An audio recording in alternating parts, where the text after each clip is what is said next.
Hello everyone, बहुत बहुत स्वागत है सभी लोगों का मिस्टर सिंघानिया क्लासेस के प्लेटफॉर्म पे। और आज हम लोग क्लास 10th की एसिड बेस और साल्ट केमिस्ट्री का जो कि दूसरा चैप्टर है आपका, उसके ऊपर क्वेश्चंस की प्रैक्टिस करने वाले हैं, जिसमें कि हम लोग एमसीक्यू टाइप के क्वेश्चंस, असर्शन रीजन टाइप के क्वेश्चंस, वैल्यू बेस क्वेश्चंस और वन वर्ड टाइप के क्वेश्चंस, जिसको कि आप लोग very very short type answer भी कहते हैं। ठीक है ना। तो ये सारी वैरायटी के क्वेश्चंस, लगभग 100 क्वेश्चंस हैं, जिसको कि हम लोग डिस्कस करने वाले हैं। तो ये दो पार्ट में होंगे। आज मैं सिर्फ और सिर्फ एमसीक्यू के क्वेश्चंस करवाऊंगा, लगभग 45 के आसपास सवाल हैं, और बचे हुए 50-55 सवाल जो कि आपके असर्शन रीजन होंगे, वैल्यू बेस होंगे, ये वन वर्ड होंगे, कुछ इस टाइप के क्वेश्चंस होंगे। उस टाइप के क्वेश्चंस पार्ट 2 में कराया जाएगा, क्योंकि एक लेक्चर बहुत ज्यादा लंबा ना हो जाए, इसीलिए मैं इसके दो लेक्चर कुल टोटल करूंगा। क्या ये बात समझ में आ गई? आज जो हम लोग करने वाले हैं एसिड बेस और साल्ट के ऊपर, तीनों टॉपिक के ऊपर बहुत ही बेहतरीन बेहतरीन सवाल, कंसेप्चुअल सवाल, जो कि एक तो होता है कि कंसेप्ट से लिंक करके उस टाइप के भी सवाल हैं, एक डायरेक्ट आपको याद हो उस टाइप के भी सवाल हैं, प्रैक्टिकल रिलेटेड भी सवाल हैं, 2-3 कंसेप्ट को मिलाकर सवाल बनाए जाते हैं, उस टाइप के भी सवाल हैं। यानी कि देखा जाए तो आज जो मैं क्वेश्चंस डिस्कस करूंगा 40-45, इस 45 क्वेश्चंस को डिस्कस करने के बाद आपका पूरा का पूरा चैप्टर एक बार अच्छे से रिवाइज भी हो जाएगा, क्योंकि मैं सब कुछ डिटेल में यहां पे समझाते हुए लेकर चलूंगा। ऐसा नहीं है कि मैं सिर्फ ऑप्शन बता दूंगा कि देखो इसका दूसरा ऑप्शन, इसका चौथा ऑप्शन, नहीं, मैं हर एक ऑप्शन को समझाते हुए भी चलूंगा, और उस क्वेश्चन से अगर कोई और दूसरे टाइप का क्वेश्चन बन सकता है उसको भी समझाते हुए चलूंगा। क्या मेरी बात समझ में आ गई? तो आप लोगों को क्या करना है कि एक रफ कॉपी लीजिए, पेन लीजिए, और उसके बाद बिंदास तरीके से वीडियो देखना शुरू कीजिए। क्लियर है ना? चलिए, कुछ खा पी लीजिए, ताकि जब पेट में थोड़ा सा अन्न होगा तभी आपकी दिमाग जो है वो चलेगी, है ना? चलिए, तो जैसा मैंने अभी आपसे कहा कि हम लोग क्वेश्चंस डिस्कस करेंगे एमसीक्यू टाइप के, असर्शन रीजन टाइप के, वैल्यू बेस्ड क्वेश्चन टाइप्स, और जो वन वर्ड वाले होते हैं वो भी करेंगे। तो आज तो मैं प्योर एमसीक्यू कराने वाला हूं। ठीक है, एसिड बेस और साल्ट्स, जो कि क्लास 10th का चैप्टर नंबर 2 है। चलिए, गणेश जी का नाम लेते हुए हम लोग शुरू करते हैं। ओके, पहला सवाल बहुत ही इजी कह रहा है, 10 ml of a solution of NaOH is found to be completely neutralized by 8 ml of a given solution of HCl। यानी कि हमें NaOH दिया गया था 10 ml, क्लियर है, और हमें HCl दिया गया है 8 ml, और कह रहा है कि ये कंप्लीटली न्यूट्रलाइज हो गया, मतलब कि ये कंप्लीटली न्यूट्रलाइज होकर NaCl plus H2O बन गया होगा। तो if we take 20 ml of the same solution of NaOH, the amount of HCl ये कितना होगा बताइए न्यूट्रलाइज करने के लिए? अरे तो ये तो बिल्कुल बहुत ही साधारण सवाल हो गया यार। जब 10 ml NaOH तो 8 ml HCl, तो जब 20 ml NaOH तो 16 ml HCl, यानी कि इसका रेशियो देखो तो अब 5:4 आ रहा है। मतलब कि अगर 5 टाइम्स हम NaOH लेंगे तो 4 टाइम्स हमें HCl लेना होगा। ठीक है ना? तो ये 5:4 आ रहा है। मान के चलो यहाँ 20 ml ना देकर 15 ml दे देता तो क्या करते आप? तो यानी कि 8 + 4 12। कहने का मतलब इसको जितना टाइम्स करेगा वो 5 टाइम्स, इसको हम उसके 4 टाइम्स करेंगे, तभी तो ये रेशियो आया है 5:4। क्लियर है ना? तो इसका ऑप्शन हो जाएगा डी। क्लियर? बहुत इजी सवाल है। सवाल देखने में भले ही 4 लाइन का है, लेकिन है बहुत इजी। चलिए दूसरा क्वेश्चन देखिए, which of the following types of medicine is used for treating indigestion caused by overeating. कई बार क्या होता है ना कि अच्छा खाना देखकर हम लोग ललायत हो जाते हैं और खूब खा लेते हैं। खूब सारा खा लेंगे तो हमारे पेट में इंजाइशन होने लगेगा। ठीक है ना? हाइड्रोक्लोरिक एसिड की मात्रा ज्यादा बढ़ जाती है, तो उसके लिए हमें क्या लेना पड़ता है? एंटासिड लेना पड़ता है। क्या लेना पड़ता है? एंटासिड। एंटासिड जैसे कि मैंने बताया था मैग्नीशियम हाइड्रोक्साइड, याद है सभी लोगों को, मिल्क ऑफ मैग्नीशिया जिसको बोला जाता है, यानी कि जिसमें थोड़ी सी बेसिक मात्रा हो। जो वॉशिंग सोडा होता है ना, खाने वाला सोडा, वो भी आप ले सकते हैं, ठीक है ना, वॉशिंग सोडा भी ले सकते हैं, मिल्क ऑफ मैग्नीशिया भी ले सकते हैं।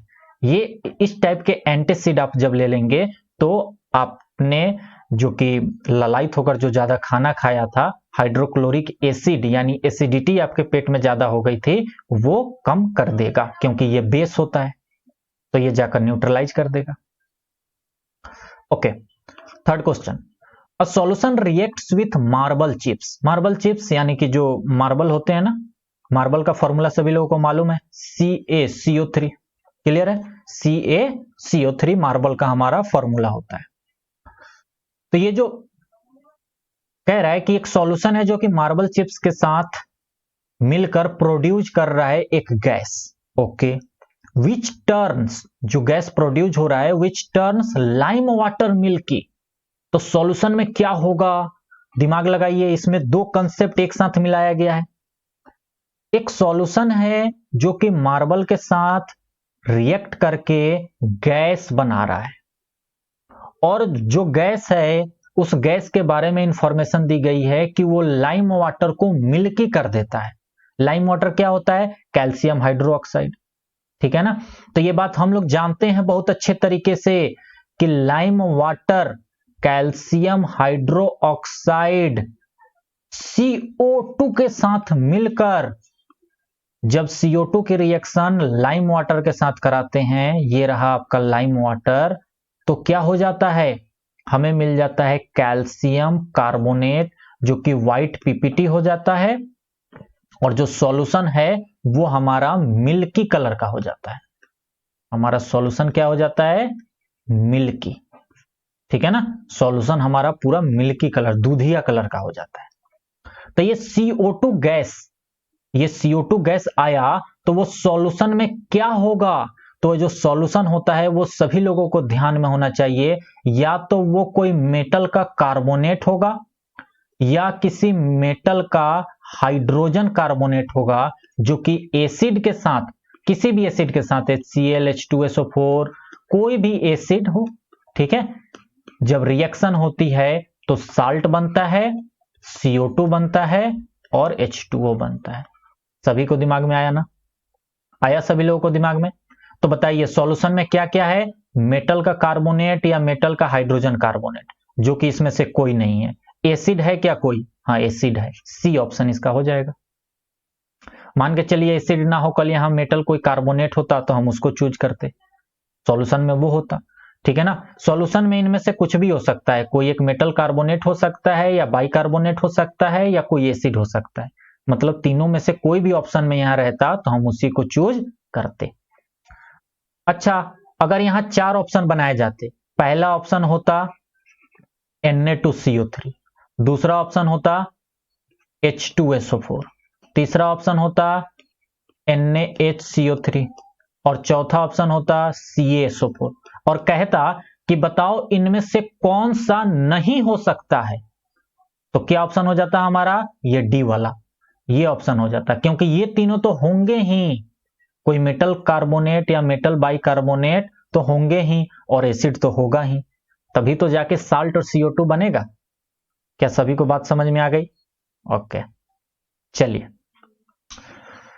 One of the following is not an organic acid, यानी ऑर्गेनिक एसिड नहीं है, यानी कि वो इनऑर्गेनिक एसिड है, यानी कि ऐसा एसिड जो कि हमारे नेचर में किसी प्लांट या एनिमल में नहीं पाया जाता, बल्कि हम उसको बनाते हैं मिनरल्स की मदद से। तो इथेनोइक एसिड क्या होता है? सभी लोग जानते हो, इथेनोइक एसिड हम लोग एसिटिक एसिड को कहते हैं, ठीक ना, इसका फॉर्मूला भी सभी लोग जानते हो, CH3COOH। और इथेनोइक एसिड हम लोग जानते हैं विनेगर में होता है, तो ये तो ऑर्गेनिक हो गया। अच्छा, फॉर्मिक एसिड क्या होता है? फॉर्मिक एसिड सभी लोग जानते हो, जिसको कि हम लोग मिथेनोइक एसिड कहते हैं, मिथेनोइक एसिड, इसका फॉर्मूला क्या होता है? HCOOH, okay. और ये किस में पाया जाता है? तो भाई साहब, हमें कोई चींटी काट ले, हमें कोई बिच्छू काट ले, ठीक है ना, चींटी काट ले, बिच्छू काट ले, स्टिंग, उन्हीं सबके स्टिंग में ये STING होता है मेरे ख्याल से, हाँ स्टिंग, ठीक है ना। तो ये काट ले तो उसमें पाया जाता है। साइट्रिक एसिड किस में पाया जाता है? साइट्रिक एसिड, सिट्रिक एसिड भी कहते हैं। तो सिट्रिक एसिड किस में पाया जाता है? तो सिट्रिक एसिड लेमन में, अरे लेमन, उसके बाद ऑरेंज में, और आप कह सकते हो मौसमी में, ठीक है ना, इन सब में सिट्रिक एसिड पाया जाता है। लेकिन जो कार्बोनिक एसिड होता है ये H2CO3 होता है, और ये किसी में पाया नहीं जाता बल्कि लैब में हम लोग बनाते हैं। तो यही एक इन चारों में से ऐसा एसिड है जो कि ऑर्गेनिक नहीं है बल्कि इनऑर्गेनिक है। क्या मेरी बात समझ गए? मैंने सबके फॉर्मूले भी लिख दिए।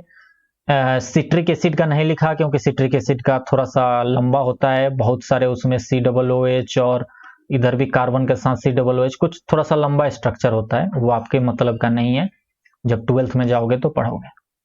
ओके, तो इसका 4 का ऑप्शन क्या हो गया? डी। आइए 5 question. The property which is not shown by acids. अच्छा, ऐसा कौन सा प्रॉपर्टी है जो एसिड के द्वारा नहीं शो होता है? दे हैव सॉर टेस्ट, हाँ भैया एसिड का तो सॉर टेस्ट होता है। दे फील सॉपी, नहीं, तो हमारा ऑप्शन क्या हो जाएगा? ये, क्योंकि ये लिटमस को रेड में बदल देता है और इसका pH लेस देन 7 होता है, pH जो होता है वो लेस देन 7 होता है। तो हमारा ऑप्शन हो जाएगा बी। बी है, ये एसिड के द्वारा नहीं बल्कि बेस के द्वारा ये प्रॉपर्टी शो होती है। 5 का बी है। The indicator which turn red in acid solution. कौन सा इंडिकेटर है जो कि एसिडिक सॉल्यूशन में रेड कलर में बदल जाता है? तो एक तो हमारे दिमाग पे सबसे पहला नाम आता है लिटमस। लिटमस जो होता है वो फाइनली रेड में बदल जाता है जब एसिड के साथ आता है, तो फाइनली किस में बदल जाता है? रेड के साथ। और लिटमस जब बेस के साथ आता है तो फाइनली ब्लू में बदल जाता है। मैंने तरीका भी बताया था, बीबी याद रखिएगा, बीबी, ठीक है ना, बीबी नंबर 1। तो बीबी से याद रखिएगा कि बेस फाइनली ब्लू में बदल देता है। क्लियर? तो एक तो हमें मालूम चल गया कि लिटमस जो है वो फाइनली रेड में बदल जाएगा। ओके, और कौन सा इंडिकेटर रेड में बदल जाएगा एसिडिक में?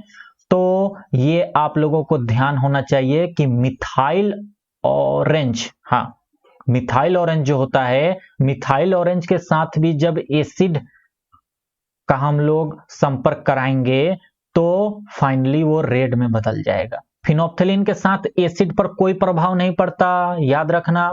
फिनोप्थिलीन नेचुरल भी कलरलेस होता है, और एसिड के साथ भी जब उसको कांटेक्ट में लाते हैं तो भी कलरलेस ही रहता है, उसका कलर चेंज नहीं होता। बेस के साथ पिंक कलर हो जाता है, ध्यान रखना इस बात का। तो इसका ऑप्शन हो जाएगा सी, लिटमस और मिथाइल ऑरेंज। 6 का answer C. Okay. 7, the discomfort caused by indigestion due to overeating can be cured by taking, हाँ ओवर ईटिंग, अभी इस पहले भी एक सवाल किए थे कि ओवर ईटिंग अगर हो जाए इंजाइशन के कारण, ज्यादा खाना खाने के कारण हमारे पेट में इंजाइशन हो जाए तो हमें क्या लेना चाहिए इन चारों में से? तो सबसे पहले बात समझो, हमारे पेट में अगर इंजाइशन हो जाए यानी हमारे पेट में एसिड की मात्रा बढ़ गई है, एसिड की मात्रा बढ़ गई है, तो क्या हमें विनेगर लेना चाहिए? नहीं, क्योंकि विनेगर में तो खुद एसिड होता है यार, तो हम विनेगर नहीं लेंगे। क्या हमें लेमन जूस लेना चाहिए? नहीं, हमें लेमन जूस भी नहीं लेना है, ठीक है ना। लेमन जूस जानते हो क्या होता है?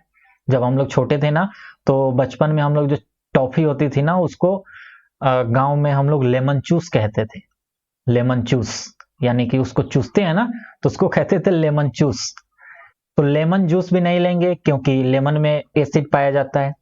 क्या हम लोग बेकिंग सोडा लेंगे? हाँ बेकिंग सोडा ले सकते हैं क्योंकि इसमें बेस होता है, तो बेकिंग सोडा यानी खाने वाला सोडा ले लेंगे तो ये एसिड को जाकर न्यूट्रलाइज कर देगा। अच्छा, कास्टिक सोडा होता है, कास्टिक सोडा आप लोग जानते हो NaOH होता है, ये भी तो बेस है, तो क्या इसको ले लें, इसको खा लें? ये तो फटाक से एसिड को खत्म कर देगा। लेकिन मेरे भैया ये बहुत स्ट्रॉन्ग बेस है, कास्टिक सोडा NaOH बहुत स्ट्रॉन्ग बेस है, तो ज्यादा स्ट्रॉन्ग बेस, अरे दवाई भी खाई जाती है तो लिमिट में खाई जाती है। ऐसा नहीं है कि अगर आपको खांसी हुई है तो आप क्या करो कि अच्छा लाओ एक बोतल खांसी की सिरप एक बार में ही पी गए, सारे जर्म्स मर जाएंगे, ऐसा नहीं होता। तो ये बहुत ज्यादा हाईली बेसिक होता है, तो इसको हम लोग नहीं खाते हैं, बल्कि बेकिंग सोडा को हम लोग लेंगे। तो खाने वाला सोडा जो होता है, या मिल्क ऑफ मैग्नीशिया अगर ऑप्शन में होता तो वो बेकिंग सोडा से भी अच्छा होता। तो मुझे लगता है ये बात समझ गए, 7 का आंसर सी। 8वां देखो, the property which is common between vinegar and curd.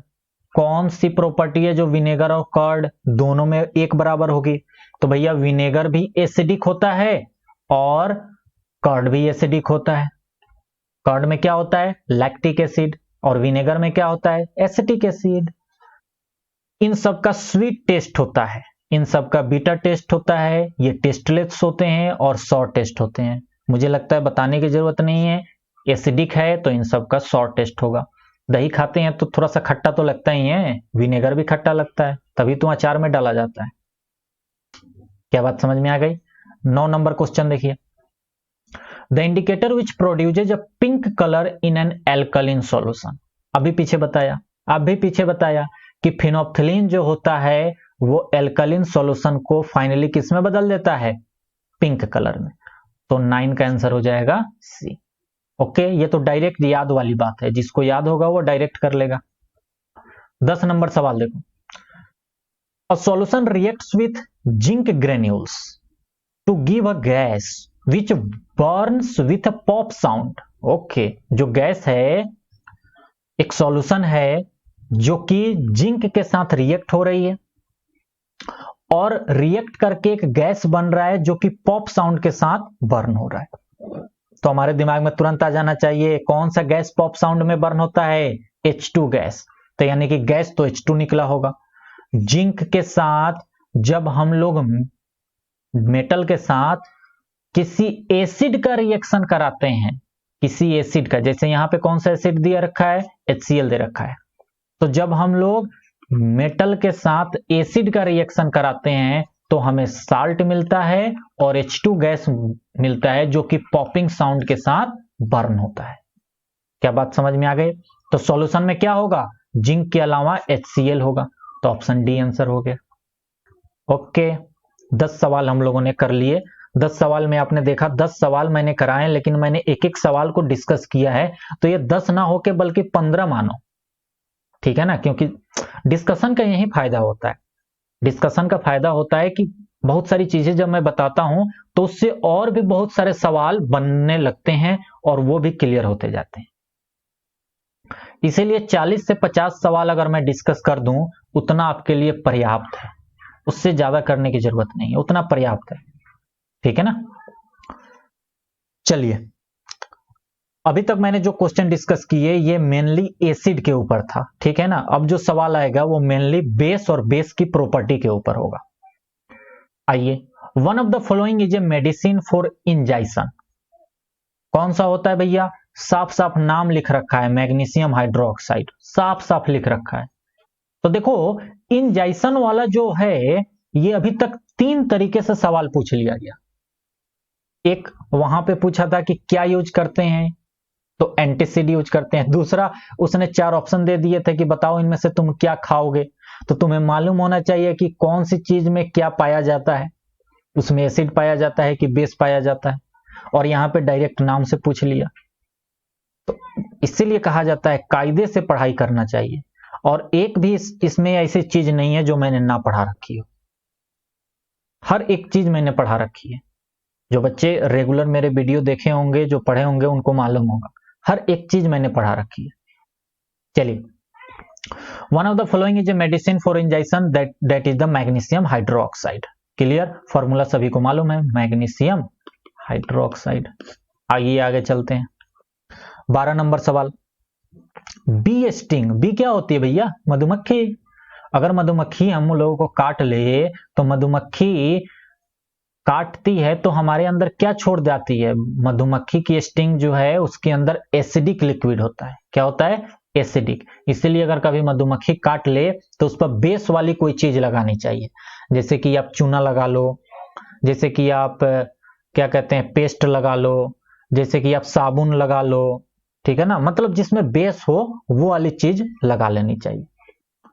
चलिए तो 12 का ए। ओके 13 की बात करते हैं।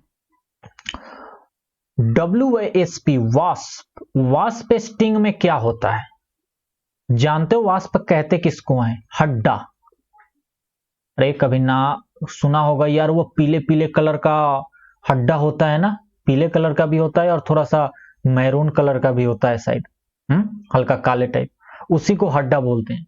तो वो जो हड्डा होता है ना, उसके अंदर बेसिक लिक्विड होता है, यानी अगर वो आपके शरीर पर काटेगा तो वो आपके अंदर बेसिक लिक्विड छोड़ देगा, तो उसके ऊपर आपको एसिड वाली चीज लगानी चाहिए अगर आपको पेन हो तो। जैसे कि नींबू है तो नींबू को रगड़ लो, विनेगर है तो उसको रगड़ लो, उसको लगा लो। बात समझ में आ रही है ना? ऐसा नहीं है कि कुछ भी काट ले, मधुमक्खी काटे चाहे हड्डा काटे चाहे चींटी काटे, लगे हो तुम उस पे बेस रगड़ने, ठीक ना। मालूम चले हड्डा काट ले, उसने खुद वहां पे बेस छोड़ रखा है और तुम उस पे और चूना लगा के बेस डाले जा रहे हो जाएगा कल्याण फिर, ठीक ना। जिसको लगाओगे वो बाद में 2-3 हाथ मारेगा भी तुम्हें। तो ध्यान रखना वास्प स्टिंग में क्या होता है? वास्प स्टिंग कंटेन्स बेसिक यानी कि एल्कली लिक्विड। बेस बोलो या एल्कली बोलो बात से। तो 13 का आंसर हो गया डी। देखो अगर एंट हो तो उसमें एसिड होता है, अगर बी हो उसमें एसिड होता है, लेकिन वास्प हो तो उसमें बेसिक हो जाता है, ध्यान रखना। One of the following does not inject an acidic liquid into the skin through it's sting, that is, वो कौन सा है जो कि एसिडिक लिक्विड इंजेक्ट नहीं करता हमारे स्किन में? वास्प है, क्योंकि हनी भी ये करेगा, एंट करेगा, नेटल लीफ फेयर ये भी करेगा। वास्प जो है ये हमारे में एसिडिक नहीं करता बल्कि बेसिक करता है, तो यानी कि हमारा आंसर क्या हो जाएगा? सी। आइए 15 नंबर सवाल देखिए। A solution turns red litmus blue, एक सॉल्यूशन है, ये सॉल्यूशन जो है वो रेड लिटमस को फाइनली ब्लू में बदल दे रहा है, रेड लिटमस पेपर को। तो यानी कि ये जो सॉल्यूशन होगा वो बेसिक होगा, ये सॉल्यूशन क्या होगा? बेसिक होगा, तो उसका पीएच क्या होगा? 7 से ज्यादा होगा, तो ऑप्शन हो गया डी। ठीक, 15 का answer D. 16 a solution turns blue litmus red, अब एक सॉल्यूशन है जो कि रेड में बदल दे रहा है, हमारे पास जो लिटमस पेपर है उसको फाइनली रेड में बदल दे रहा है, यानी कि ये सॉल्यूशन कैसा होगा? एसिडिक, यानी इसका पीएच 7 से कम, तो 7 से कम पीएच कौन सा है? बी। 16 का आंसर क्या हो जाएगा? बी। ये देखो कितना छोटा छोटा आंसर है, छोटे छोटे क्वेश्चन है ना। A solution turns phenolphthalein indicator, एक सॉल्यूशन है जो कि फिनोप्थिलीन इंडिकेटर को पिंक कलर में बदल देता है। किस कलर में बदल देता है? हम जब इसमें फिनोप्थिलीन डालें तो पिंक कलर हो गया, यानी कि जाहिर सी बात है ये सॉल्यूशन कैसा होगा? बेसिक होगा। नहीं समझे बात? अरे सॉल्यूशन बेसिक होगा तभी तो फिनोप्थिलीन पिंक में बदल गया, तो यानी कि इसका पीएच क्या होगा? 7 से ज्यादा होगा, यानी कि सी ऑप्शन इसका हो जाएगा। देखो कितने छोटे छोटे क्वेश्चन है, इस टाइप के भी क्वेश्चन 1-2 आते हैं, 1-2 क्वेश्चन इस टाइप के भी आते हैं, लल्लू टाइप। वो देखना चाहते हैं कि आपको कुछ चीजें याद भी हैं कि नहीं, इसलिए देते हैं। The colour of methyl orange indicator in a solution is yellow, the pH of this solution is likely to be. अरे भाई साहब, जो हमारा इंडिकेटर होता है मिथाइल ऑरेंज, वो एसिड के साथ रेड हो जाता है और बेस के साथ येलो हो जाता है। तो जब बेस के साथ येलो कह रहा है कि सॉल्यूशन येलो हो गया, यानी कि वो सॉल्यूशन कैसा होगा? बेसिक होगा। तो हमारे सॉल्यूशन का पीएच क्या होगा? 7 से ज्यादा होगा, मोर देन 7। 18 का आंसर डी। क्लियर? चलिए 19 bee sting can be treated with, अगर हमें बी स्टिंग काट ले यानी कि हमें मधुमक्खी काट ले तो उसको ट्रीट किस चीज से करना चाहिए? क्या विनेगर से करना चाहिए? नहीं, क्योंकि बी स्टिंग में तो एसिड होता है, एसिडिक होता है ये, तो विनेगर तो खुद एसिडिक है। क्या सोडियम हाइड्रोजन कार्बोनेट से करना चाहिए? हाँ, क्योंकि ये बेसिक होता है, तो हम इससे कर सकते हैं। अच्छा, क्या पोटेशियम हाइड्रोक्साइड से कर दें? ये भी तो बेसिक है ना, बहुत ज्यादा बेसिक है, ये मोर बेसिक है, ये हाईली रिएक्टिव होता है, मतलब कि बहुत ज्यादा खतरनाक होता है, तो इसीलिए ये बेसिक तो है लेकिन जरूरत से ज्यादा है। और ये जो सोडियम हाइड्रोजन कार्बोनेट है ये बेसिक थोड़ा सा कम होता है, तो ये हम लोग वहां पे लगा सकते हैं। लेमन जूस, तो लेमन जूस में से भी नहीं करेंगे क्योंकि लेमन जूस में भी क्या होता है? एसिड होता है, ठीक ना। लेमन जूस मत समझ लेना यार, मैं मजाक में बोल रहा हूं, लेमन जूस, ये लेमन जूस है, ठीक ना, नींबू का शरबत। चलिए सवाल नंबर 20 करते हैं। वास्प स्टिंग्स, अगर हड्डा काट ले हमें तो क्या करना चाहिए? तो इसके अंदर तो बेसिक होता है, तो हमें अपने शरीर पर क्या लगाना चाहिए? एसिडिक चीजें लगानी चाहिए। कौन सा एसिडिक लगाएंगे? बेकिंग सोडा तो बेसिक होता है, हाँ विनेगर लगा सकते हैं। क्या वॉशिंग सोडा लगाएंगे? नहीं। क्या मिल्क ऑफ मैग्नीशिया लगाएंगे? नहीं। बेसिक सोडा भी नहीं लगाएंगे क्योंकि ये भी बेसिक, ये भी बेसिक, ये भी बेसिक, विनेगर एसिडिक होता है तो विनेगर लगा लेंगे, तो 20 का आंसर बी हो जाएगा, ठीक है ना। आइए, इट हैज बीन फाउंड, ये हमने देखा, that rubbing vinegar on the stung area of the skin of a person gives him relief. The person has been stung by wasp. ये देखिए, ये मैंने सवाल इसलिए लिखा था क्योंकि ये 20 नंबर सवाल जो है डायरेक्ट पूछा गया है, और ये 21 नंबर सवाल उसी बात को थोड़ा सा घुमा के पूछा गया है। तो मैंने ये दोनों सवाल इसलिए रखे ताकि आप भी समझो कि बात वही है, कहने का तरीका बदल गया, ठीक है ना। यहां पे क्या कह रहा है? कह रहा है कि अगर हम इट हैज बीन फाउंड, ये हमने प्राप्त किया कि विनेगर रबिंग करने पर जहां पे स्टंग हुआ है यानी पर जहां पे डंक मारा गया है, डंक मारे हुए एरिया पर, स्किन पर अगर हम लोग विनेगर लगाते हैं तो उस आदमी को राहत मिल जाती है। तो बताइए उस आदमी को किस चीज ने डंक मारा है? तो जाहिर सी बात है वास्प ने डंक मारा है, क्योंकि वास्प में क्या होता है? बेस होता है, ये बेसिक होता है, तो हम विनेगर एसिडिक लगा रहे हैं तो हमें आराम मिल रहा है। बात समझ में आ रही है ना। तो देखो, मतलब एक बात समझो, एक बात समझ लो बहुत अच्छे तरीके से, क्वेश्चंस कभी भी कंसेप्ट के बाहर नहीं बनाया जाता। क्वेश्चंस इस टाइप के बनाए जाते हैं कि आप थोड़ा सा दिमाग लगाओ, कंसेप्ट वहीं रहेगा, बस वो थोड़े दूसरे तरीके से पूछेंगे। बात समझ में आई ना। जैसे हम लोग नाक कैसे पकड़ते हैं ना, तो वो चाहते हैं कि नहीं आप ऐसे करके नाक पकड़ो, कहने का मतलब है कि वो थोड़ा सा उल्टा काम करवाते हैं। बात समझ में आ रही है। तो बस कंसेप्ट पर ज्यादा ध्यान देना। 40-50 क्वेश्चन में जो करवा रहा हूं, इसको करने के बाद 2 बार 3 बार 4 बार 5 बार जितनी बार मन हो उतनी बार जो नोट्स है ना उसको बार बार रिवाइज करो, वो सबसे ज्यादा जरूरी है। नोट्स जितनी बार रिवाइज करोगे तुम्हारे कंसेप्ट उतना ही क्लियर होते जाएंगे। नोट्स जब मैं भी पढ़ाता हूं तो नोट्स के साथ भी मैं बहुत सारे क्वेश्चंस करवाता हूं, उन क्वेश्चंस को करो, नोट्स रिवाइज करो और उसके बाद कुछ क्वेश्चंस की प्रैक्टिस कर लो। कंसेप्ट सबसे ज्यादा इंपॉर्टेंट है। कंसेप्ट अगर आपको आता है तो आप क्वेश्चंस भी कर लोगे। केमिस्ट्री में तो सबसे ज्यादा कंसेप्ट है। मैथ्स में हम कह सकते हैं कि हाँ जितने ज्यादा क्वेश्चंस करोगे कंसेप्ट उतना ही स्ट्रांग होगा, लेकिन फिजिक्स और केमिस्ट्री में पहले कंसेप्ट पर ध्यान दो फिर क्वेश्चन पर ध्यान दो। क्या मेरी बात समझ में आ गई? Focus clear. चलो 22 नंबर सवाल। फ्रेश मिल्क, जो फ्रेश मिल्क होता है उसका पीएच जो होता है 6 के आसपास होता है, यानी कि वो एसिडिक होता है। When milk changes into curd, जब वो दही बन जाए तो उसकी पीएच क्या हो जाएगी? तो उसकी पीएच जो है ना वो और ज्यादा एसिडिक हो जाएगी, यानी उसकी पीएच 6 से कम हो जाएगी। उसकी पीएच क्या हो जाएगी? 6 से कम। तो 22 का आंसर हो जाएगा बी। अरे यार, दही जो होती है कर्ड, उसमें लैक्टिक एसिड पाया जाता है ना, तो लैक्टिक एसिड जो होता है वो एसिडिक ही तो होता है। तो दूध का जो पीएच होता है ना, उससे भी ज्यादा एसिडिक, उससे भी कम पीएच हो जाता है दही का। ध्यान रखना इस बात का। 23 नंबर सवाल, the acid produced naturally in our stomach, कौन सा एसिड हमारे पेट में नेचुरली प्रोड्यूस होता है? वो भाई साहब HCl होता है, हाइड्रोक्लोरिक एसिड। ध्यान रखना, ये कभी पूछा भी जा सकता है। 23 का आंसर सी। ओके।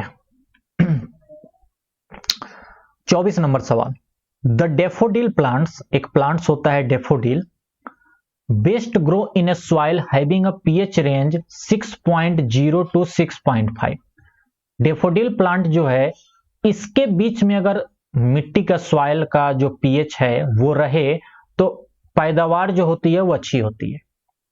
उसके बाद कह रहा है if the soil in A garden has a pH of 4.5, मान के चलिए हमारे गार्डन में जो सॉइल है वो 4.5 है, तो which substance needs to be added to the soil in order to grow daffodils. अगर हमें डेफोडिल्स पैदा करना है, यानी कि डेफोडिल्स हमें उगाना है, पैदा करना क्या होता है यानी हमें डेफोडिल्स उगाना है, तो हमें क्या करना होगा, इनमें से क्या चीज इसमें डालना होगा? तो 6 से 6.5 हमें पीएच करना है, और हमारे गार्डन में जो मिट्टी है वो 4.5 है, तो हम क्या करेंगे, हम किसी तरीके से पीएच बढ़ाने की कोशिश करेंगे। तो पीएच कैसे बढ़ाएंगे? बेस मिला के कि एसिड मिला के? हम बेस मिला के बढ़ाएंगे। अरे बेस मिलाओगे तभी तो उसका पीएच बढ़ेगा, क्योंकि पीएच 7 से ऊपर जैसे जाते हैं पीएच हमारा बढ़ता है, यानी बेसिक कैरेक्टर में हम लोग जाते हैं। याद आया ना? तो हमें बेस वाली चीजें मिलानी होगी। तो क्या हम साल्ट मिला दें? नहीं, साल्ट का तो कुछ पीएच होता ही नहीं है, वो तो 7 का 7 ही रहता है। क्या हम लाइम मिलाएं, चूना? हाँ, चूना मिला सकते हैं, क्योंकि चूना जो होता है वो बेसिक होता है। क्या हम सैंड मिलाएं? क्या कंपोस्ट मिलाएं? खाद थोड़ी ना देना है इसमें, पहले तो इसका पीएच बढ़ाना है, तो उसके लिए लाइम सबसे अच्छा है कि लाइम मिला दो, चूना मिला दो, तो उससे क्या होगा, इसका पीएच 6 से 6.5 के बीच में आ जाएगा। फिर उसके बाद उसमें आलू गोभी बैगन लगाओ और तोड़ के खाओ। नहीं, डेफोडिल्स लगाना है, सॉरी आलू बैगन टमाटर नहीं लगाना है, डेफोडिल्स। ये डेफोडिल क्या होता है हिंदी में? मुझे भी नहीं इसका नाम मालूम।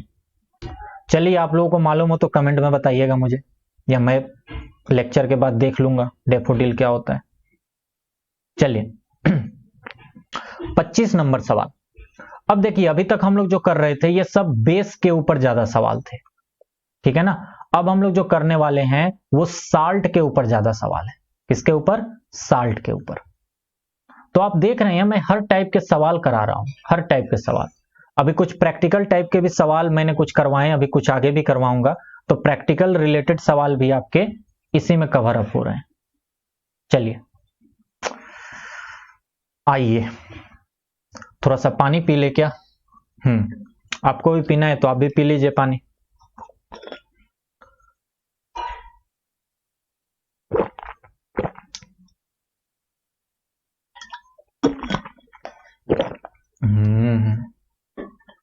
ओके, थोड़ी सी एनर्जी मिल जाती है ना पानी पीने से, है ना चलिए, नो टाइम वेस्टिंग।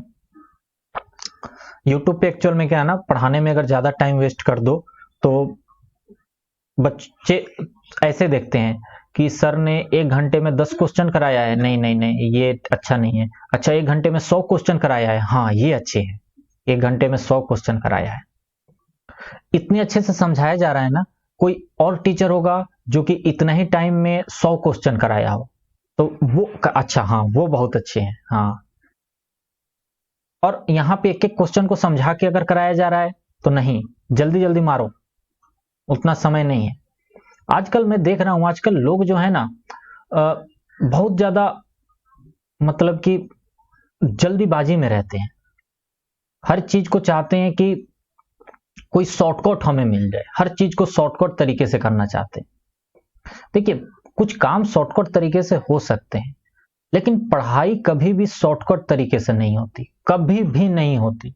आज से 50 साल 100 साल पहले भी नहीं होती थी, आज भी नहीं होती है और आज से 100 साल बाद भी नहीं होगी। पढ़ाई लिखाई ऐसी चीज है जिसमें आपको शॉर्टकट खोजना ही नहीं है।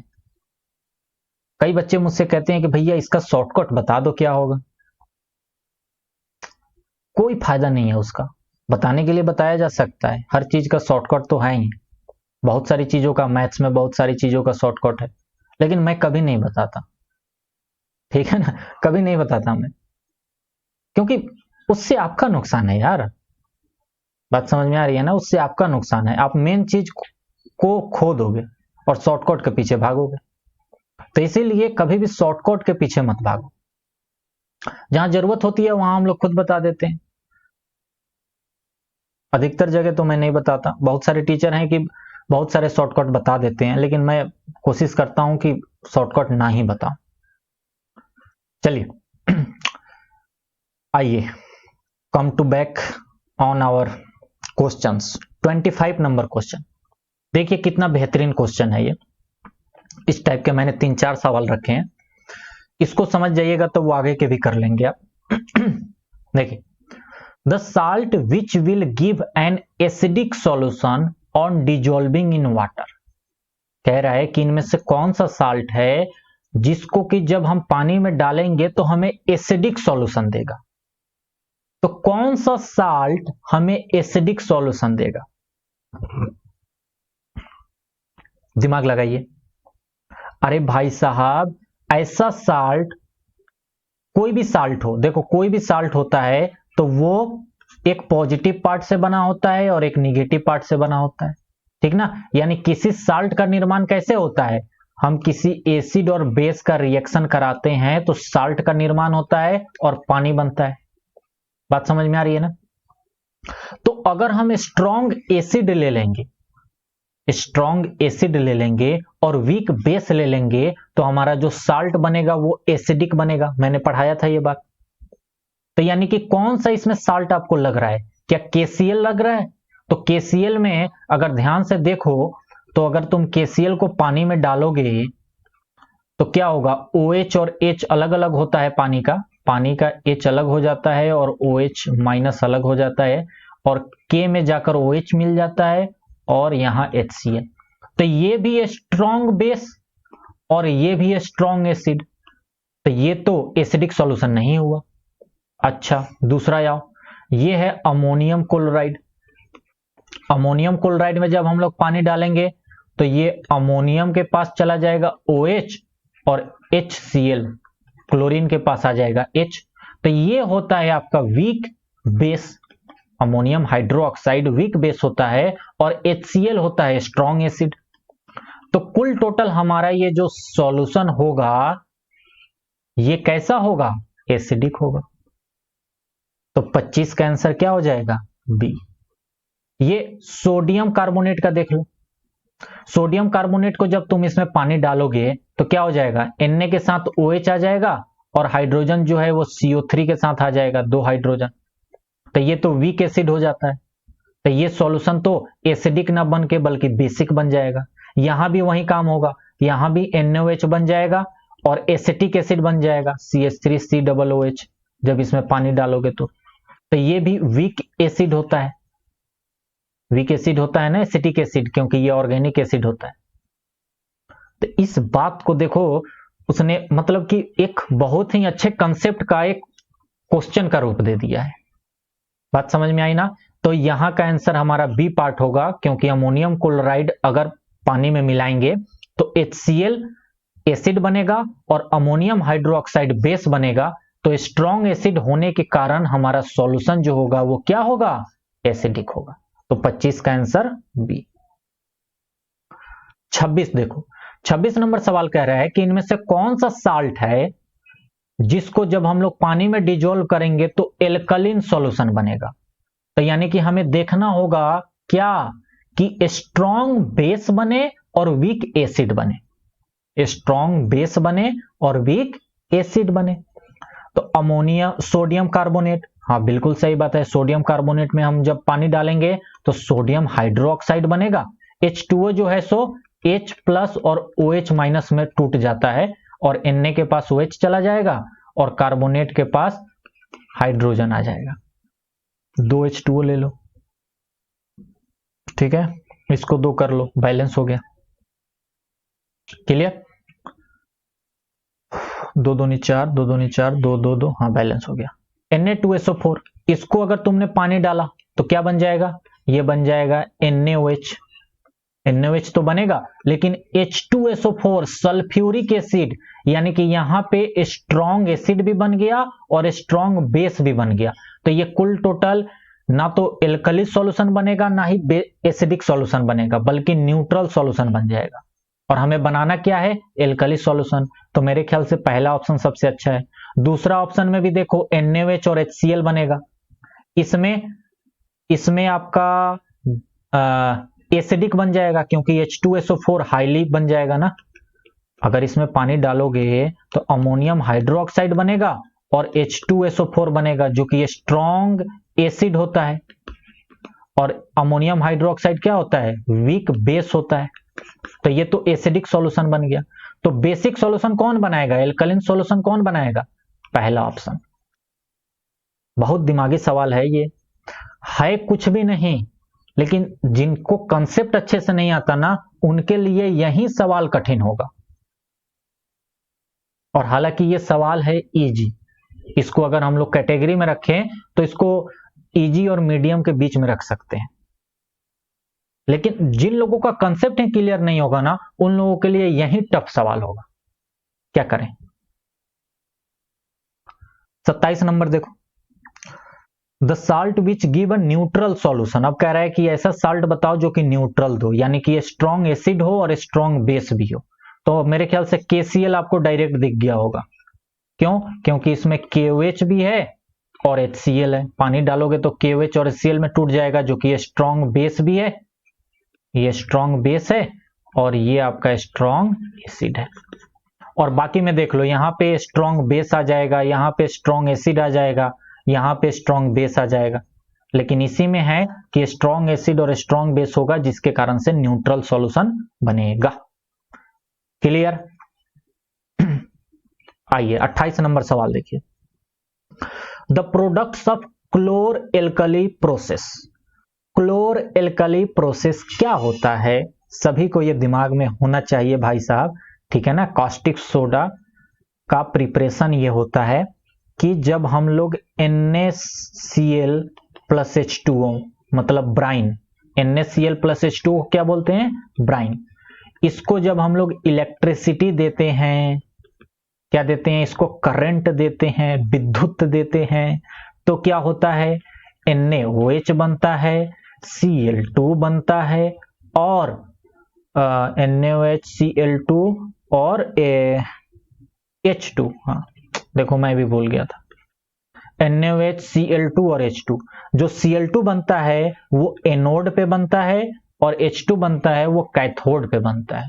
हो सकता है ये भी आपसे पूछ लिया जाए। अरे जब इलेक्ट्रिसिटी दोगे तो एनोड और कैथोड तो बनाओगे ना, तो एनोड पे Cl2 गैस निकलता है और कैथोड पे H2 गैस निकलता है, वो मैं कहना चाह रहा हूं। ओके, इसी को हम लोग बोलते हैं क्लोर एल्कली प्रोसेस। क्यों? क्योंकि क्लोर फॉर क्लोरीन और एल्कली फॉर NaOH। क्लोरीन और NaOH बनने के कारण इस प्रोसेस को बोला जाता है क्लोर एल्कली प्रोसेस। तो क्लोर एल्कली प्रोसेस का प्रोडक्ट्स क्या क्या है? H2Cl2 और NaOH, option B. The number of molecules of water of crystallization present in washing soda crystals। washing soda का फॉर्मूला याद होना चाहिए, Na2CO3। इसके साथ कितने पानी रहते हैं? 10H2O। तो इसका आंसर क्या हो जाएगा? सी। ध्यान रखना ये बात कि किसमें कितना पानी होता है। हालांकि आपके सिलेबस में तो नहीं है, वरना यह भी पूछा जाता है कि ग्रीन विट्रॉल, ब्लू विट्रॉल में कितना होता है वगैरह वगैरह। नहीं है तो मैं उस पर अभी डिस्कस नहीं कर रहा। हालांकि रिवीजन कराते समय मैंने वो बताया भी है, चाहे तो आप वो रिवीजन वाला वीडियो देखिएगा, समझ जाएंगे। 30 नंबर सवाल, the salt whose aqueous solution will turn blue litmus to red. कह रहा है कि हमारे पास एक साल्ट है जिसका एक्वस सॉल्यूशन, एक्वस मतलब पानी, कभी भी एक्वस आ जाए ना कि एक्वस सॉल्यूशन है, मतलब कि वो सॉल्यूशन में क्या है, पानी है। तो इनमें से कौन सा साल्ट है जिसको जब पानी में डालेंगे तो ये ब्लू लिटमस को रेड में बदल देगा, यानी कि इससे मालूम चल रहा है कि हमारा सॉल्यूशन जो होगा वो एसिडिक सॉल्यूशन हो जाएगा। अरे ब्लू लिटमस को रेड में बदल देगा यानी कि एसिडिक सॉल्यूशन ही तो होगा। फाइनली रेड में बदल जाना यानी एसिडिक कैरेक्टर होना। बात समझ में आ रही है ना? तो यानी कि एसिडिक सॉल्यूशन होगा, यानी कि हमारा जो ये साल्ट होगा उसमें स्ट्रॉन्ग एसिड होना चाहिए। तो क्या अमोनियम सल्फेट हो सकता है? हाँ, अमोनियम सल्फेट हो सकता है। हो सकता क्या है, मुझे लगता है यही आंसर है, क्योंकि इसमें जब पानी डालोगे अमोनियम सल्फेट में तो अमोनियम का हाइड्रोक्साइड बनेगा और H2SO4 सल्फ्यूरिक एसिड बनेगा। तो ये स्ट्रॉन्ग एसिड बन गया ना, तो सॉल्यूशन को पूरा एसिडिक कर देगा। तो यही आंसर होगा।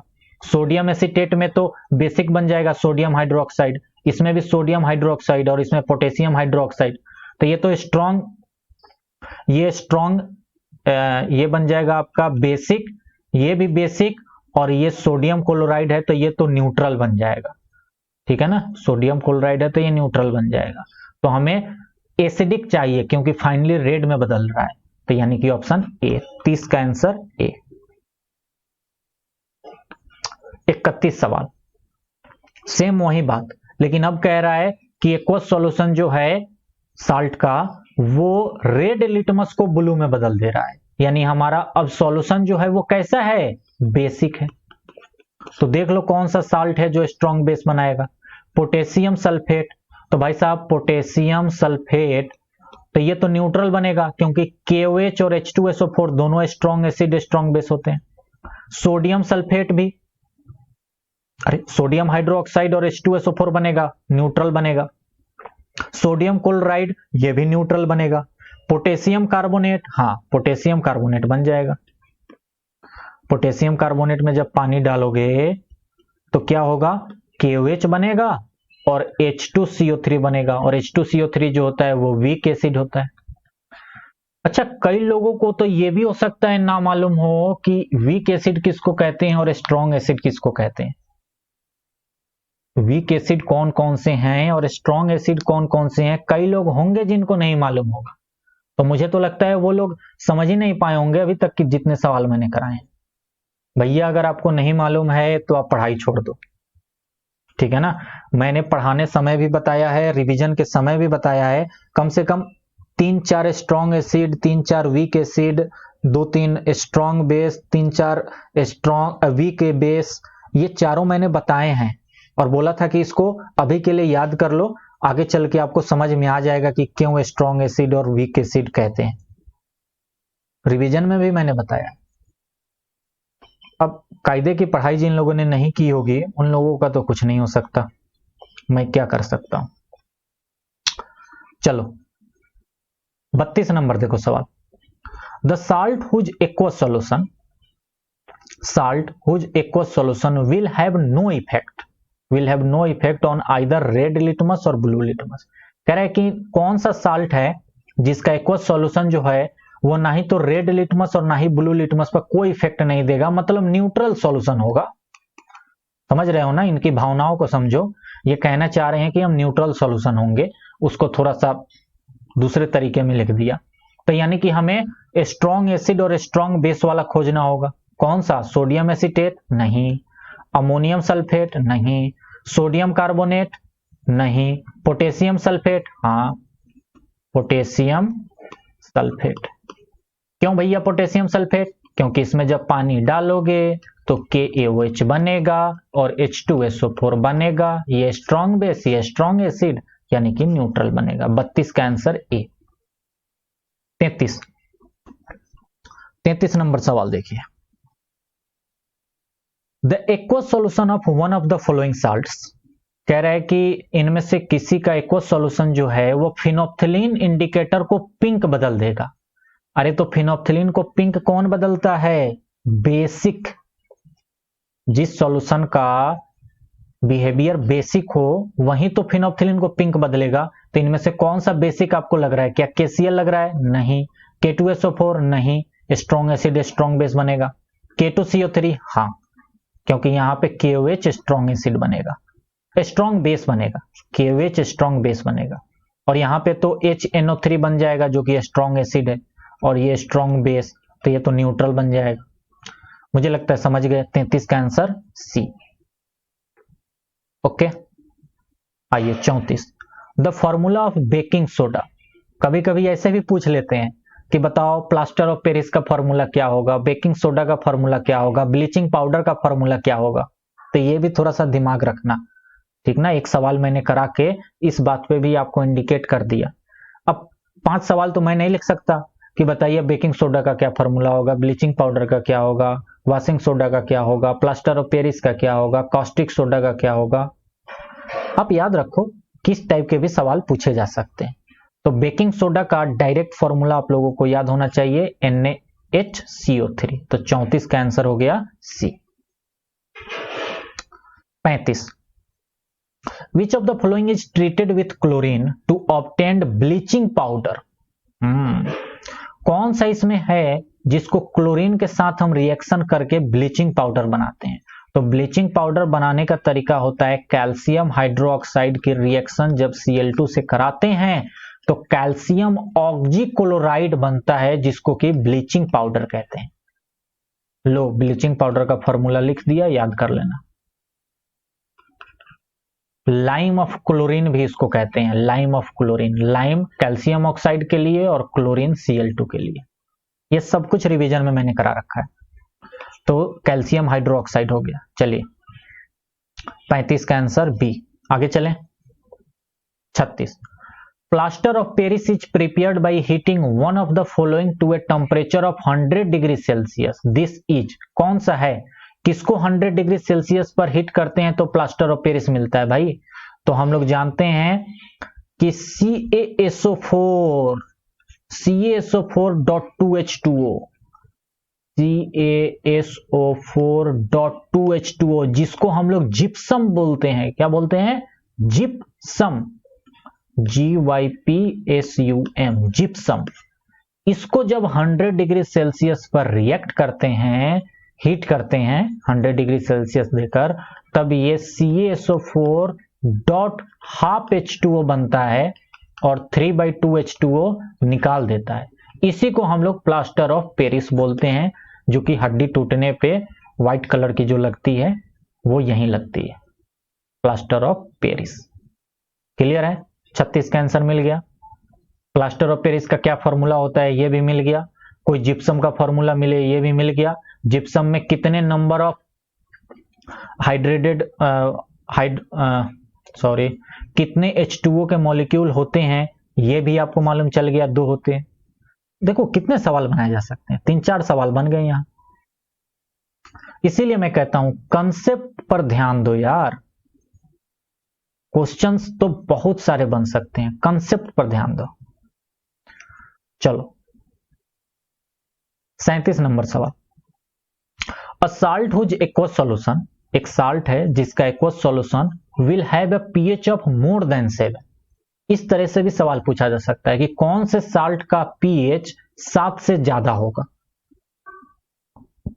यानी कि कौन से साल्ट का pH, कौन से साल्ट का बिहेवियर बेसिक होगा, ऐसे पूछ सकते थे। एल्कलीन होगा। पूछने का तरीका अलग अलग होगा, कंसेप्ट वहीं यूज होगा। क्या कि कौन सा इसमें देख लो कि कौन सा साल्ट है, ये कौन सा इसमें साल्ट है जो कि स्ट्रॉन्ग बेस से मिलके बना है और वीक एसिड से मिलके बना है। कौन सा है? मेरे ख्याल से पहला वाला ही है, ठीक ना, जिसमें KOH स्ट्रॉन्ग बेस है और H2CO3 स्ट्रॉन्ग वीक एसिड है। इसको पानी में डालोगे तो KOH बनेगा जो कि ये स्ट्रॉन्ग बेस हो गया, और H2CO3 बनेगा जो कि वीक एसिड हो गया, वीक एसिड। क्या बात समझ में आ रही है? बाकी सब में ऐसा नहीं होगा। तो 37 का आंसर ए हो गया। 38 देखो, a salt is dissolve in water, एक साल्ट है जिसको कि पानी में हमने डिजोल्व किया। ओके, जब हमने साल्ट को पानी में डिजोल्व किया, साल्ट को हमने क्या किया? पानी में डिजोल्व किया। हाँ किया, तो अब क्या करें? आगे बढ़े अब, चलो ओके। अरे एक्चुअल में मेरे दिमाग में जो है ना पीछे की तरफ कुछ और बातें चल रही हैं, आगे की तरफ इसको पढ़ रहा हूं और पीछे दिमाग में कुछ और बात चल रही है। Okay, concentrated. आइए, a salt is dissolve in water, एक साल्ट को हमने पानी में डिजोल्व किया, and the pH of this salt solution is measured with a universal indicator paper, litmus जिसको कहते हैं, लिटमस को ही यूनिवर्सल इंडिकेटर पेपर कहते हैं। तो कहने का मतलब एक साल्ट है जिसको हमने पानी में डाला और जब उसको लिटमस पेपर से उसका पीएच चेक किया, अच्छा सॉरी यूनिवर्सल इंडिकेटर पेपर यानी कि पीएच पेपर की बात हो रही है, जो पीएच स्केल होता है ना उसकी। If the pH of the solution, उसका 7 से कम आया, पीएच जो आया वो 7 से कम आया, तो साल्ट क्या हो सकता है। देखा, एक ही सवाल को वो यार कई वैरायटी से पूछ रहा है। यहां भी वही बात है कि साल्ट को पानी में डाला तो हमें एसिडिक सॉल्यूशन मिला, तो बताओ साल्ट क्या होगा। तो देख लो कौन सा साल्ट होगा, मेरे ख्याल से अमोनियम क्लोराइड होगा। अमोनियम हाइड्रोक्साइड वीक बेस बन जाएगा और HCl स्ट्रॉन्ग एसिड बन जाएगा। तो 38 का answer D. 39, which of the following salts will give an aqueous solution having pH almost 7 यानी कि न्यूट्रल। कौन सा ऐसा साल्ट है जो कि हमें न्यूट्रल देगा, न्यूट्रल पीएच जिसका 7 हो, न्यूट्रल KCl हो गया, क्योंकि KOH भी देगा HCl भी देगा। तो 39 का आंसर डी। 40 नंबर सवाल देखिए, zinc granules on treating with acid X, zinc जो है वो कोई एसिड X है, इसके साथ हम जब रिएक्शन करा रहे हैं, फॉर्म द जिंक सल्फेट, ठीक है, हमने जिंक का सल्फेट बना दिया, along with the evolution of a gas, एक वाई गैस बना दिया। और ये जो गैस है, कह रहे हैं कि ये गैस पॉपिंग साउंड के साथ जलेगा जब इसको बर्निंग कैंडल के पास लेकर जाओगे। अरे समझ गए, ये H2 है, समझ गए ना, तुम लोग अब समझदार हो गए हो। ये H2 है भैया, वाई गैस कौन सा है, H2 है। तो कह रहे हैं कि एसिड X बताओ और गैस Y बताओ। तो एसिड गैस हमें तो H2 मिल गया, और एसिड क्या होगा, तो भाई साहब मेटल की रिएक्शन जब हम लोग एसिड से कराते हैं तब हमें साल्ट और H2 मिलता है। तो एसिड क्या होगा, यहां से देख लो, SO4 है, यानी कि ये H2SO4 सल्फ्यूरिक एसिड होगा। तभी तो जिंक की रिएक्शन H2SO4 से कराओगे तो जिंक सल्फेट मिलेगा और H2 गैस निकल जाएगा, डिस्प्लेसमेंट रिएक्शन हो जाएगा, जिंक हाइड्रोजन को निकाल देगा। तो इसका ऑप्शन कौन सा हो जाएगा, X हो गया हाइड्रो सल्फ्यूरिक एसिड और Y हो गया हाइड्रोजन गैस, ऑप्शन सी। 40 का आंसर हो गया सी, 40 का आंसर सी सी सी सी, ठीक है। 41 देखो, ये कुछ प्रैक्टिकल वाले सवाल हैं जो मैं अभी करवा रहा हूं ना, ये 3-4 कुछ प्रैक्टिकल वाले सवाल हैं, पहले पीछे भी किए थे, यहां भी 2-4 कर लेते हैं। ये सवाल देखो, द फिगर गिवन बेलो, यहां पे जो आप ये देख रहे हो फिगर, कह रहे हैं कि इस फिगर में एक्सपेरिमेंट किया गया है सल्फ्यूरिक एसिड और सोडियम क्लोराइड के बीच में, ठीक है ना। मैं वो थोड़ा सा रिएक्शन भी आपको लिख देता हूं ताकि आपको देखने में अच्छा लगे। सल्फ्यूरिक एसिड और सोडियम क्लोराइड NaCl के बीच में। तो कह रहा है कि which reaction with each other to form HCl gas. तो भाई साहब जब इसकी रिएक्शन होती है ना, तो यहां पे साल्ट बनता है Na2SO4 का, और उसके बाद यहां से हाइड्रोजन और यहां से क्लोरीन मिलके बन जाते हैं HCl, और HCl यहां पे गैस के फॉर्म में बनता है। HCl क्या बनता है, गैस के फॉर्म में। तो कह रहा है कि ये चूंकि HCl है, एसिड है, तो इसके पास ब्लू लिटमस लेकर जाएंगे तो फाइनली रेड में बदल देना चाहिए। अरे HCl है एसिड, तो ब्लू लिटमस लेकर जाएंगे तो फाइनली क्या करना चाहिए, इसको रेड में बदल देना चाहिए। तो जब blue litmus paper is brought near the mouth of the डेवली, देखो यहाँ पे ब्लू लिटमस ये लेकर आए हैं ना, ये आपका ब्लू लिटमस यहाँ पे हथेली से देखो लेकर आए हैं blue litmus paper, HCl gas यहाँ पर निकल रही है, देख रहे हो सभी लोग। यहाँ पे HCl गैस निकल रही है एक्सपेरिमेंट करने पर। अंदर एक्सपेरिमेंट में क्या है, H2SO4 और NaCl, तो यहाँ पर HCl गैस बाहर निकल रही है। और यहाँ पे हम ये ब्लू कलर का लिटमस पेपर लेकर जब आए तो हमने क्या देखा, हमने ये देखा कि there is no change in the colour of litmus paper. हमने ये देखा कि इस लिटमस पेपर का कलर चेंज ही नहीं हुआ। अरे यहां से HCl निकल रही है फिर भी चेंज क्यों नहीं हुआ? क्योंकि HCl जो है वो ड्राई है, HCl जो है सो सूखा है, HCl में पानी की मात्रा नहीं है। और मैंने बता रखा था कि कोई भी एसिड अपना एसिडिक बिहेवियर तभी दिखाता है जब वो लिक्विड स्टेट में हो या उसमें पानी की मात्रा हो। उसमें क्या हो? पानी की मात्रा हो। अगर वो गैस के फॉर्म में है तो अपना एसिडिक नेचर नहीं दिखाएगा। तो इसका रीजन पूछा है तो इसका रीजन यही होगा कि हमारा जो लिटमस पेपर है वो ड्राई है। अगर हम लिटमस पेपर को थोड़ा सा भिंगा लेंगे तो HCl गैस निकल रहा है, तो वो गीले पेपर के साथ कांटेक्ट में आएगा तो HCl जो है सो गीला हो जाएगा, गैस जो है वो पानी के कांटेक्ट में आ जाएगा, तो उसके बाद वहां पर वो एसिडिक बिहेवियर शो करेगा। क्या मेरी बात समझ गए? तो यहां पे अगर हम ड्राई पेपर ना यूज करके बल्कि वेट लिटमस पेपर अगर यूज करें, गीला लिटमस पेपर लेकर आए, तो वो ब्लू का रेड कर देगा। वरना HCl गैस से अगर हम ड्राई पेपर लेकर जाएंगे तो कुछ भी नहीं होगा। क्लियर?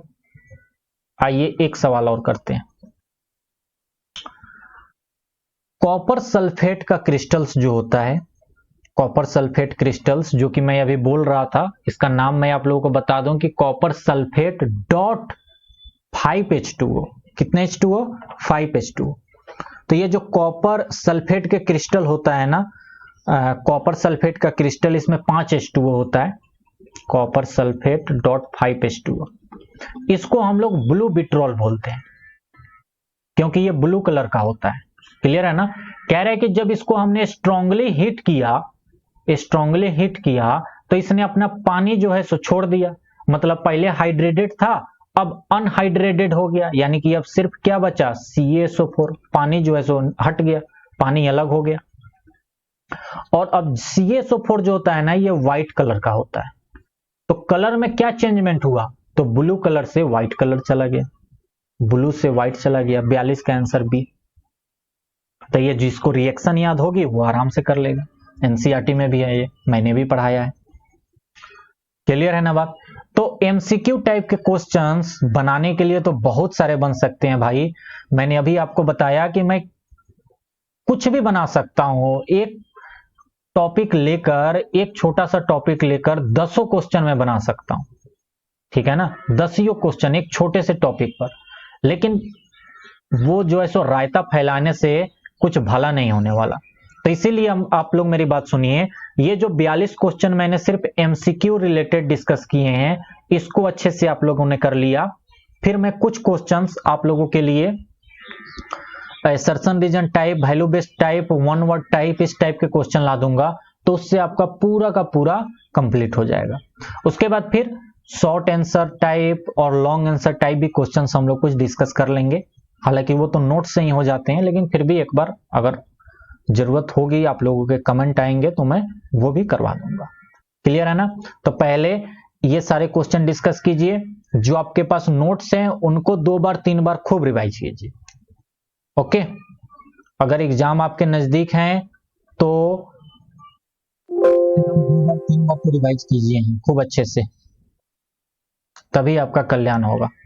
कंसेप्ट में दिक्कत नहीं होनी चाहिए। देखिए केमिस्ट्री जो है सो कंसेप्ट कहता है, केमिस्ट्री में कंसेप्ट ज्यादा चाहिए, फिजिक्स में कंसेप्ट और क्वेश्चन चाहिए, और मैथ्स में ज्यादा से ज्यादा क्वेश्चन चाहिए। हर सब्जेक्ट को पढ़ने का अपना एक तरीका होता है। क्लियर? चलिए, 1 घंटे 5 मिनट 4 मिनट का ये लेक्चर है, ठीक है? 1 घंटे का लेक्चर अच्छा है। 1 घंटे में आगे के मैं 40-45 क्वेश्चन और डिस्कस कर दूंगा, तो कुल टोटल 100 क्वेश्चन आपके हो जाएंगे। क्लियर है ना? चलिए, फिर आप लोगों को वीडियो कैसा लग रहा है हमें कमेंट में जरूर बताइएगा, और अपने दोस्तों में शेयर कीजिए। चैनल को सब्सक्राइब नहीं किया तो सब्सक्राइब कीजिए। मिलते हैं नेक्स्ट वीडियो में, तब तक के लिए बाय, जय हिंद।